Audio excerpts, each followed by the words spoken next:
आदाब, नमस्कार। The red mic में आपका स्वागत है। मैं हूं सौरभ शुक्ला।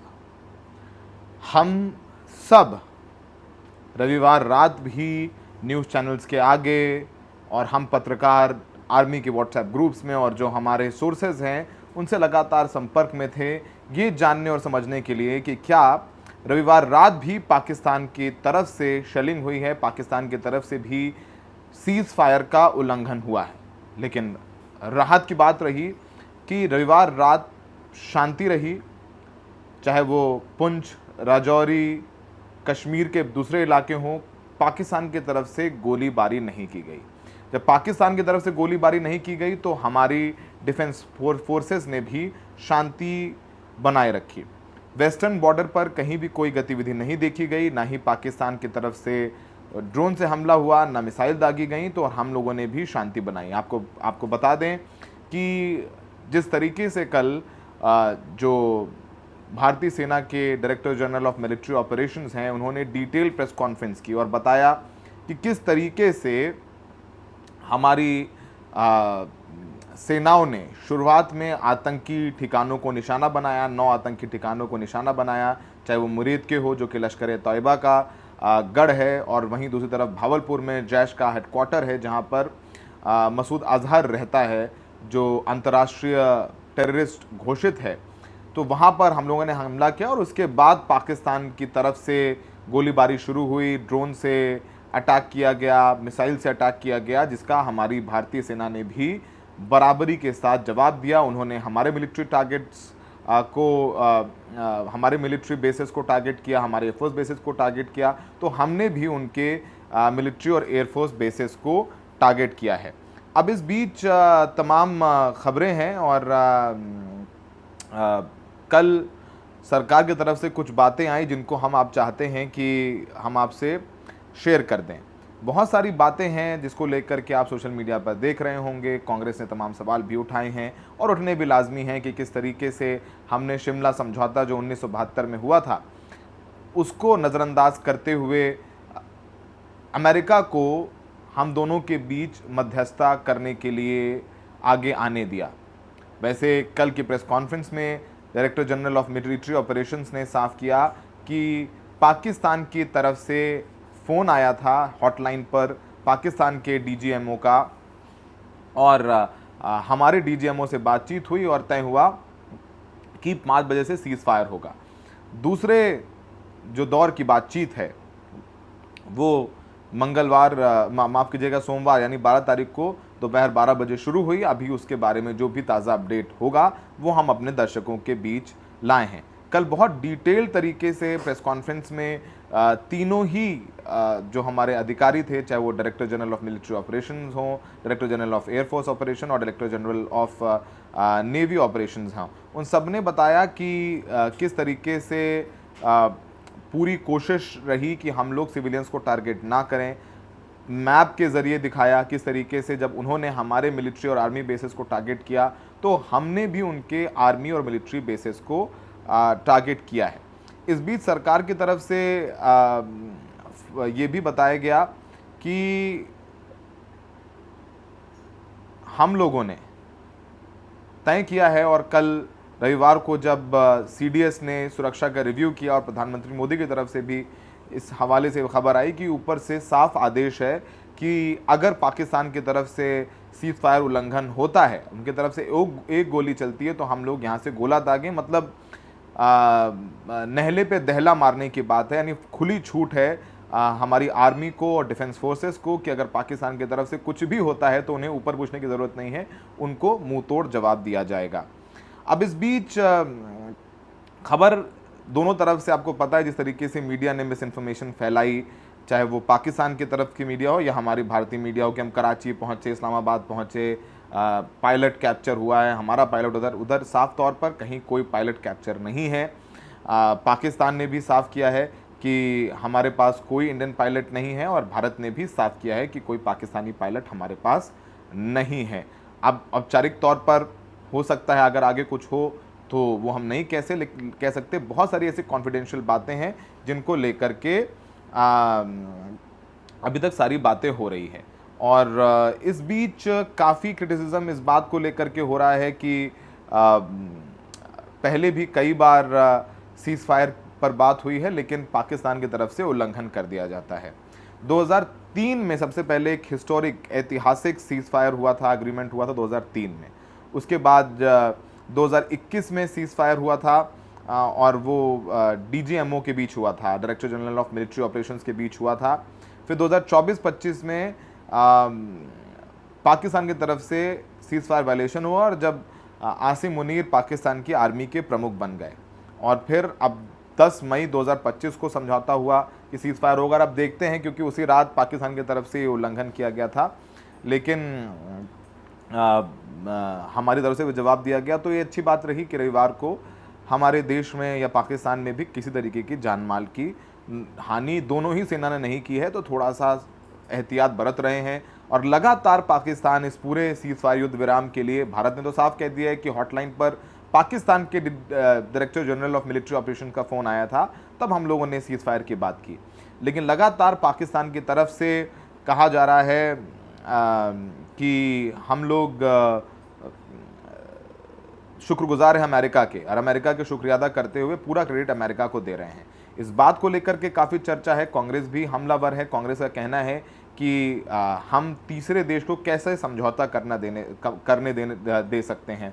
1972 का शिमला एग्रीमेंट के खिलाफ बात है कि हमारा मसला किसी देश से तो हम सुलझा लेंगे, तीसरे को टांग नहीं अड़ाने देंगे। लेकिन दूसरी तरफ डोनाल्ड ट्रंप ने समझौते की बात पर मुबारकबाद भी दी भारत पाकिस्तान को, और ये भी कह दिया कि कश्मीर मसले पर वो बातचीत कराएंगे।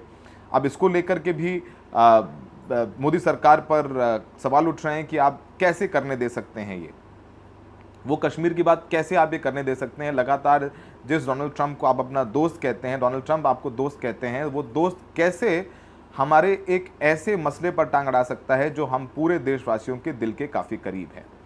अब किन शर्तों पर सीज फायर हुआ, क्या पाकिस्तान अपनी ज़मीन पर आतंकवाद नहीं पनपने देगा, क्या ये लिखित में अमेरिका को आश्वासन दिया है और अमेरिका हमें आश्वासन दे रहा है, कई ऐसे सवाल हैं जिनके जवाब शायद राजनीतिक तौर पर ही हमें मिलेंगे। लेकिन बहुत ज़रूरी है, क्योंकि अगर अमेरिका चौधरी बन के आगे आया है तो अमेरिका को ये मेक श्योर करना चाहिए कि पाकिस्तान की ज़मीन पर, चाहे वो जैश ए मोहम्मद हो, चाहे वो लश्कर तैयबा हो, ये आतंकवाद को लेकर के ये लोग अपनी ज़मीन का इस्तेमाल ना होने दें। जिस तरीके से कुछ आतंकवादियों के जनाजे में पाकिस्तान के अधिकारी शामिल हुए, उनको पाकिस्तान के झंडे में लपेटा गया, वो पाकिस्तान की दोहरे चरित्र को दर्शाता है। अब कांग्रेस ने यह भी कहा है कि एक संयुक्त संसद सत्र बुलाया जाए जहां पर सारी बातें लोगों के सामने रखी जाएं।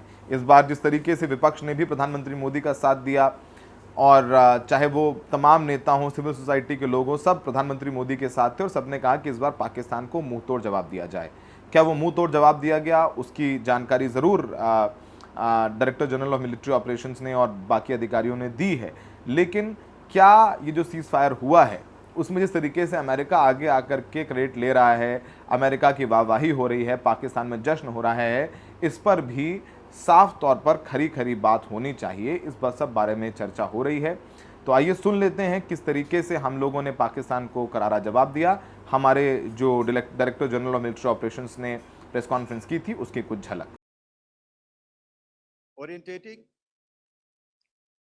just go back one slide. Okay.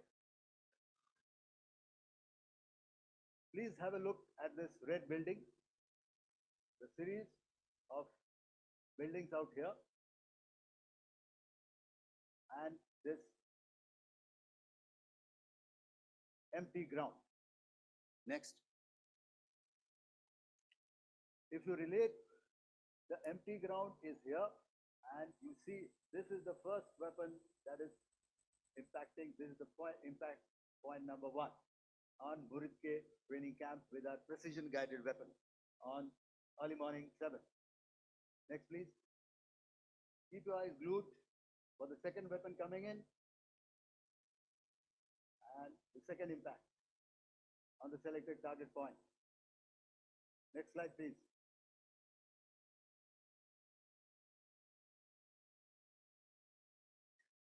Third weapon, third impact. Continue. fourth weapon, fourth impact. So through these targeted and precision targeting, we addressed the target at Muridke, which was the turning infrastructure. Can you hear me? All right. Okay, I'll come closer to the mic. Now we go to the next target, which is the Bhavalpur training camp. Next slide, please. Okay, just wait. So the effect, if you see, the impact point, if I can point out, this is the impact point.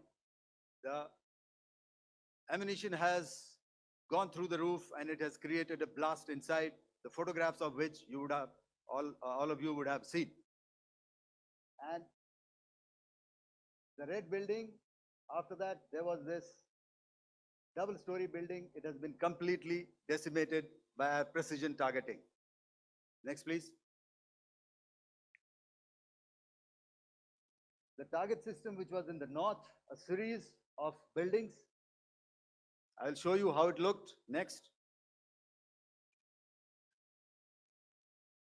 Completely destroyed by our precision targeting. Next.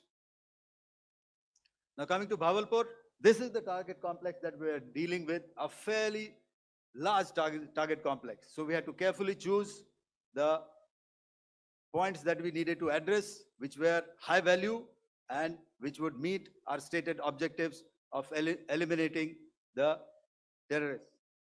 I would like to draw your attention to this red canopy, and in relation to that, I would cover the targets.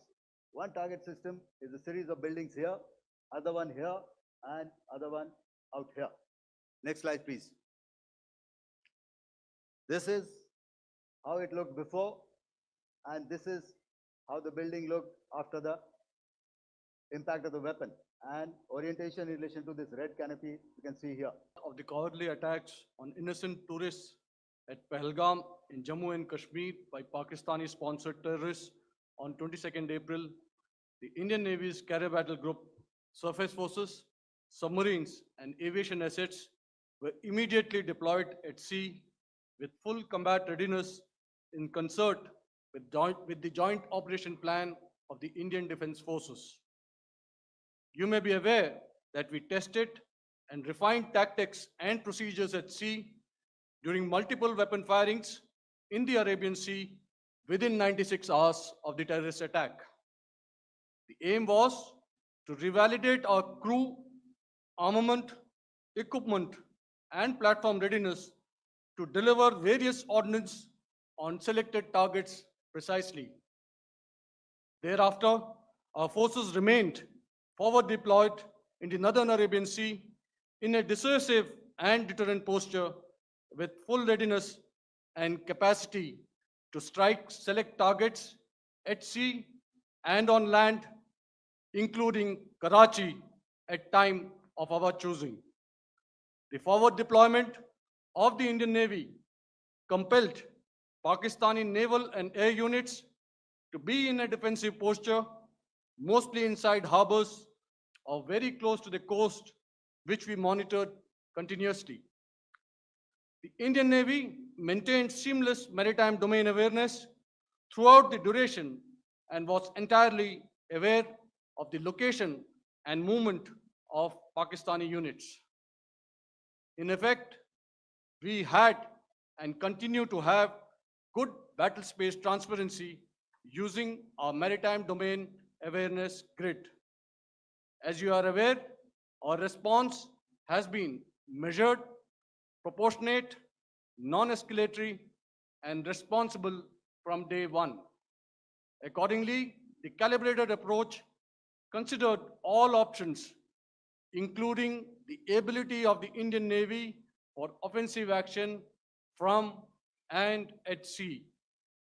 As part of this escalation control mechanism, the application of force by the Navy was planned in a synchronized manner in coordination with the Army and Air Force, the highlight being teams from the three services working closely in an integrated manner.